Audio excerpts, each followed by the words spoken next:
Bismillahirrahmanirrahim. Assalamualaikum warahmatullahi wabarakatuh. Nama saya Muhammad Abdurrahman dengan NIM 2120203861206009. Video ini dibuat untuk memenuhi tugas UAS Pendidikan Anti Korupsi dengan dosen pengampu Ibu Vivi Elvira SIP MA. Adapun soalnya yaitu yang pertama, apa tujuan dan sasaran pendidikan anti korupsi? Secara umum, tujuan pendidikan anti korupsi yang pertama adalah pembentukan pengetahuan dan pemahaman mengenai bentuk korupsi. 2. Pengubahan persepsi dan sikap terhadap korupsi. Ketiga, pembentukan pengetahuan, keterampilan, dan kecakapan baru yang ditujukan untuk melawan korupsi. Adapun sasarannya yaitu pendidikan anti korupsi diharapkan mampu mencapai tujuan yang dicita-citakannya, yaitu adanya manusia yang tanggap serta peduli terhadap masalah-masalah yang terjadi di lingkungan sekitarnya dan dapat membangkitkan semangat untuk berbuat anti korupsi.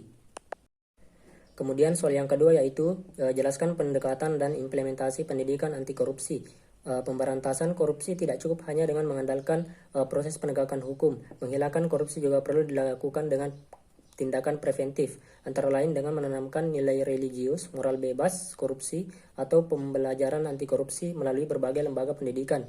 Implementasi pendidikan anti korupsi dengan model independen otonom, yaitu memposisikan pendidikan anti korupsi sebagai mata kuliah tersendiri. Kemudian model integritas, yaitu mengintegrasikan pendidikan anti korupsi dengan seluruh mata kuliah pada pembelajaran. Kemudian model suplemen, yaitu pelaksanaan pendidikan anti korupsi melalui sebuah kegiatan. Lalu model kulturasi atau pembudayaan yang melibatkan semua komponen yang ada.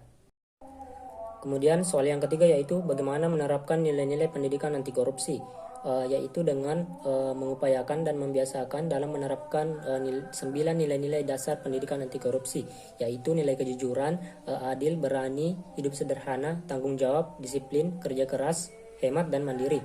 Contohnya yaitu dengan melakukan pekerjaan yang seharusnya dilakukan. Kedua, tidak mencontek atau menyalin pekerjaan orang lain, tidak memanipulasi data dan fakta pada suatu pekerjaan, bersikap arif dan bijaksana dalam mengambil keputusan. Kemudian soal keempat yaitu sebutkan nilai-nilai dalam pendidikan karakter. Yang pertama, religius, jujur, toleransi, disiplin, kerja keras, kreatif, mandiri, demokratis, rasa ingin tahu, semangat kebangsaan, cinta tanah air, menghargai prestasi, bersahabat atau komunikatif, cinta damai, gemar membaca, peduli lingkungan, peduli sosial, dan tanggung jawab. Kemudian soal yang kelima yaitu sebutkan dan jelaskan dimensi, indikator, dan acuan dalam pendidikan anti korupsi.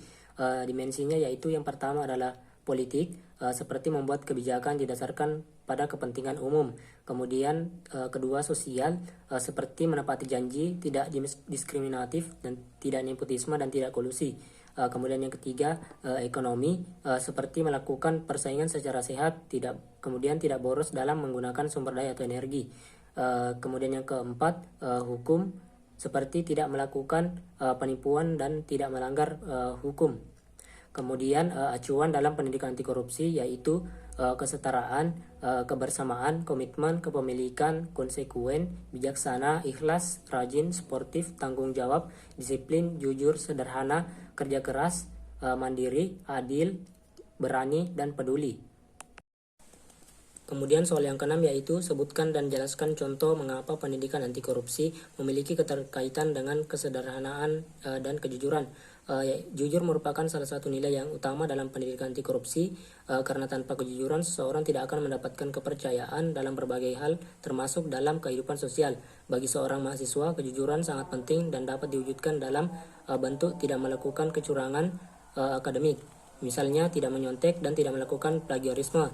Kemudian kesederhanaan, dengan gaya hidup sederhana seseorang dibina untuk memprioritaskan kebutuhan dibanding keinginannya. Kaitannya dengan anti korupsi yaitu mementingkan kepentingan bersama daripada kepentingan diri sendiri atau pribadi.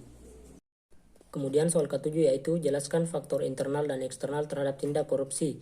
Faktor internal berasal dari diri sendiri, seperti sifat serakah manusia, gaya hidup konsumtif, dan dorongan dari keluarga. Kemudian faktor eksternal berasal dari luar pribadi, misalnya seperti aspek pemahaman masyarakat terhadap korupsi, aspek ekonomi, yaitu karena banyaknya kebutuhan, aspek politis karena memiliki jabatan atau kekuasaan yang tinggi di pemerintahan, dan aspek aspek organisasi karena tidak memiliki aturan yang kuat sehingga mudah melakukan tindakan korupsi.